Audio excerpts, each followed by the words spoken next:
Section 2. You will hear a woman called Alice Bustle talking on the radio about the Dolphin Conservation Trust, an organisation which tries to protect dolphins. First, you have some time to look at questions 11 to 15.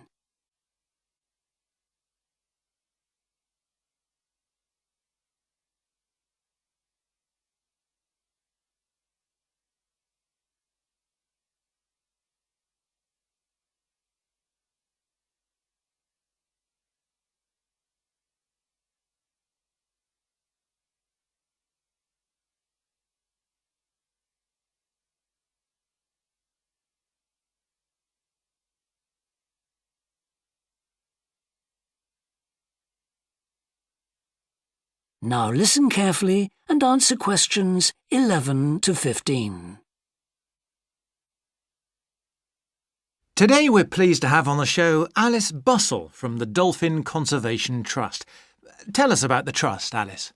Well, obviously its purpose is to protect dolphins in seas all around the world. It tries to raise people's awareness of the problems these marine creatures are suffering because of pollution and other threats. It started 10 years ago and it's one of the fastest growing animal charities in the country, although it's still fairly small compared with the big players in animal protection. We're particularly proud of the work we do in education. Last year we visited a huge number of schools in different parts of the country, going round to talk to children and young people aged from 5 to 18. In fact, about 35% of our members are children. Oh. The charity uses its money to support campaigns, for example, for changes in fishing policy and so forth. It hopes soon to be able to employ its first full-time biologist with dolphin expertise to monitor populations. Of course, many people give their services on a voluntary basis, and we now have volunteers working in observation, office work and other things. I should also tell you about the award we won from the Charity Commission last year for our work in education. Although it's not meant an enormous amount of money for us, it has made our activities even more widely publicised and understood. In the long term, it may not bring in extra members, but we're hoping it'll have this effect. Is it possible to see dolphins in UK waters? Yes, in several locations. And we have a big project in the east part of Scotland. This has long been a haven for dolphins because it has very little shipping. However, that may be about to change soon because oil companies want to increase exploration there. We're campaigning against this because although there'll be little pollution from oil, exploration creates a lot of underwater noise. It means the dolphins can't rest and socialise. This is how I became interested in dolphin conservation in the first place. I had never seen one, and I hadn't been particularly interested in them at school. Then I came across this story about a family of dolphins who had to leave their home in the Moray Firth because of the oil companies, and about a child who campaigned to save them. I couldn't put the book down. I was hooked. Before you hear the rest of the talk, you have some time to look at questions 16 to 20.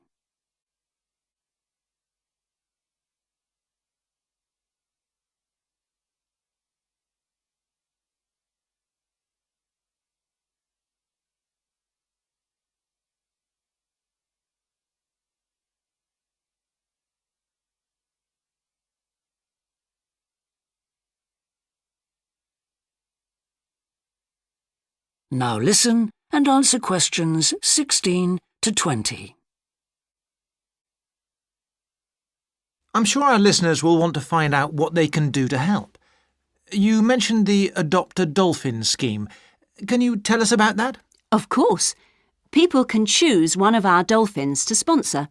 They receive a picture of it and news updates. I'd like to tell you about 4 which are currently being adopted by our members: Moondancer, Echo, Kiwi and Samson. Unfortunately, Echo is being rather elusive this year and hasn't yet been sighted by our observers, but we remain optimistic that he'll be out there soon. All the others have been out in force.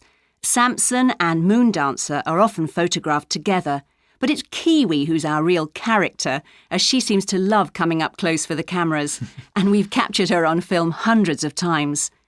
They all have their own personalities. Moon Dancer is very elegant and curves out and into the water very smoothly, whereas Samson has a lot of energy. He's always leaping out of the water with great vigour. You'd probably expect him to be the youngest. He's not quite. That's Kiwi. But Samson's the latest of our dolphins to be chosen for the scheme. Kiwi makes a lot of noise, so we can often pick her out straight away. Echo and Moon Dancer are noisy too, but Moon Dancer's easy to find because she has a particularly large fin on her back, which makes her easy to identify. So, yes, they're all very different. Well, they sound a fascinating group. And how would you go about... That is the end of section 2. You now have half a minute to check your answers.